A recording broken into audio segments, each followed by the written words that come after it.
d'Adam, c'est que je dis que ce que j'appelle une carte, je suis en train de vous donner une carte.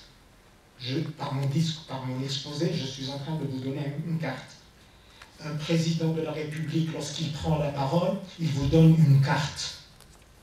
Lorsque l'avocat lit la Constitution et puis essaye de la comprendre et de l'appliquer, il donne une carte. La Constitution est une carte dans mon langage. La Constitution est une carte.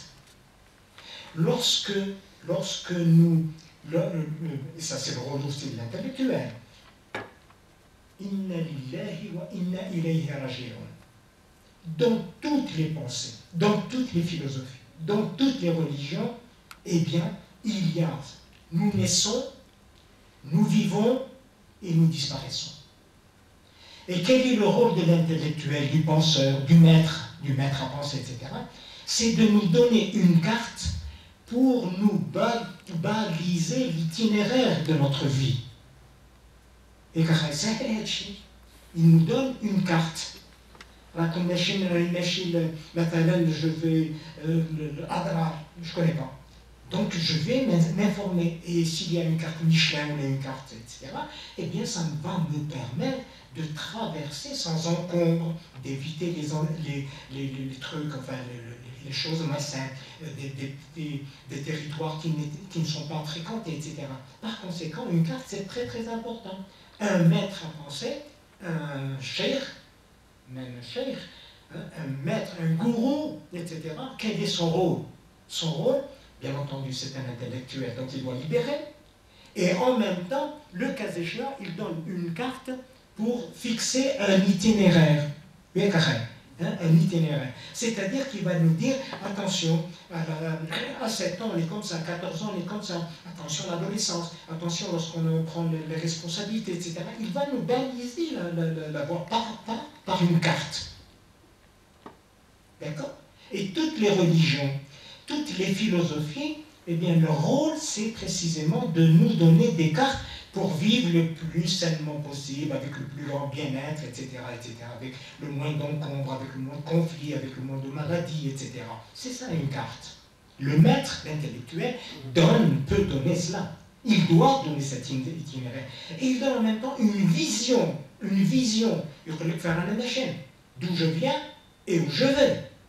C'est le rôle de l'intellectuel.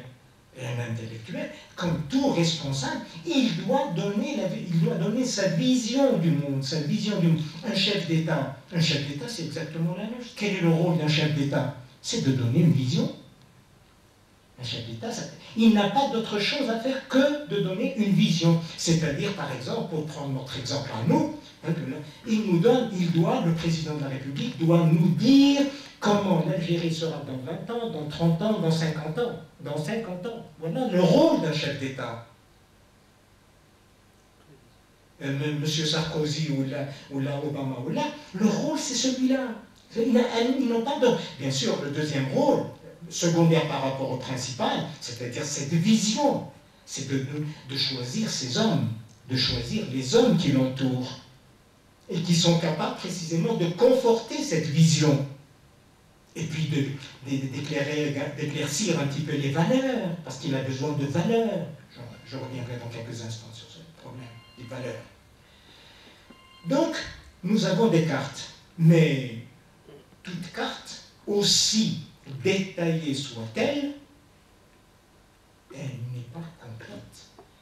La carte est représentative de quelque chose, mais la représentation n'est pas complètement la réalité.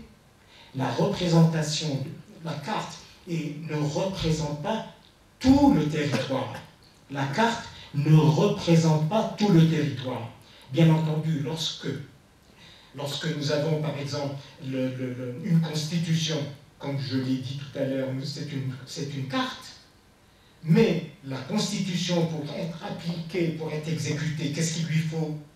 Eh bien, il lui faut une législation, il lui faut la loi, il lui faut les décrets, il lui faut les circulaires, il lui faut les arrêtés, etc. Par conséquent, tous tous ces textes permettent justement de représenter le plus de détails possible. Mais ceci dit, il faut savoir que la carte, à aucun moment, ne représente pas tout le territoire. Parce que si elle représentait tout le territoire, elle serait le territoire lui-même, ce qui est impossible. Vous l'avez là.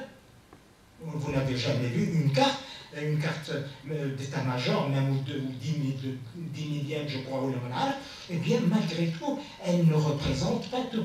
Une carte Michelin ne représente pas un certain nombre de choses. La carte Total, par exemple, vous savez, des stations, mais elle ne représente pas des stations d'autres compagnies. Pourquoi? Eh bien, parce que la carte est subjective, auto-subjective. La carte est auto-subjective. Ce que je dis tout à l'heure, les qualités des choses sont dans nos têtes, elles ne sont pas dans les choses. Et bien là, nous trouvons les qualités. Lorsque vous lisez un article d'un journal quelconque, lorsque vous lisez un philosophe, lorsque vous lisez, eh bien, sachez pertinemment que réellement, il y a de l'auto-subjectivité. Un texte, un journal, ce n'est pas la vérité. Un journal, ce n'est pas la réalité. Un journal, ce n'est qu'un petit point de vue de quelqu'un. Et à tel point que lorsque vous écoutez, vous lisez cet article, par exemple, bien je vous dis que vous avez plus l'occasion de connaître l'auteur de l'article que le contenu de l'article. Est-ce que vous comprenez ça? Ça, c'est vraiment très, très important pour moi. Hier, j'ai assisté pendant 2-3 heures. C'est terminé le colloque sur l'histoire, sur Tlemcen et la guerre d'indépendance, etc. Avec la nomination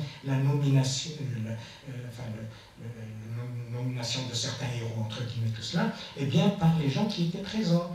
Alors, على الدماجي على التيجاني على بن عبد الله على بن ديمران على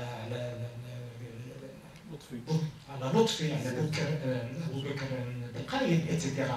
Mais la personne qui parlait de ça, j'ai appris sur lui beaucoup plus que ce qu'il disait à propos de Belkaïd, de Mohamed, etc. D'autant plus que toutes les personnes, comme par hasard, c'est le privilège de l'âge, les personnes qui étaient citées, je les connaissais tous. Qui dans le hadith, qui parce qu'il est mon cousin, qui part, etc. Par conséquent, vous voyez que réellement, et ça c'est très très... Il faut que l'intellectuel prenne conscience que ce qu'il lit, ce n'est pas la réalité.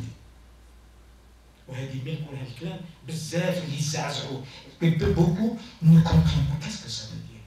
Mais vous voyez un programme à la télévision, sachez pertinemment que ce n'est pas la réalité.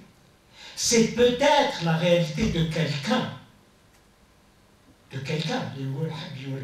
L'esthétique, mais ce n'est pas la réalité.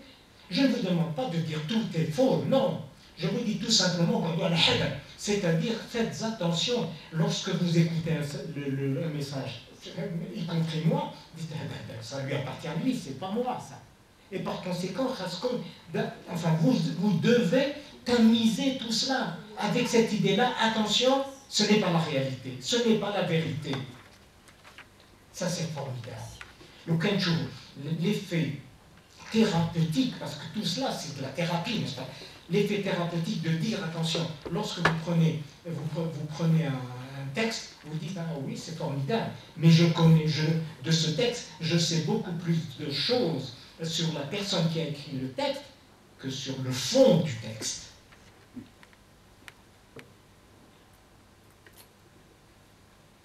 Ça c'est le premier point, bien entendu, hein, on n'a pas beaucoup de temps. Je vous invite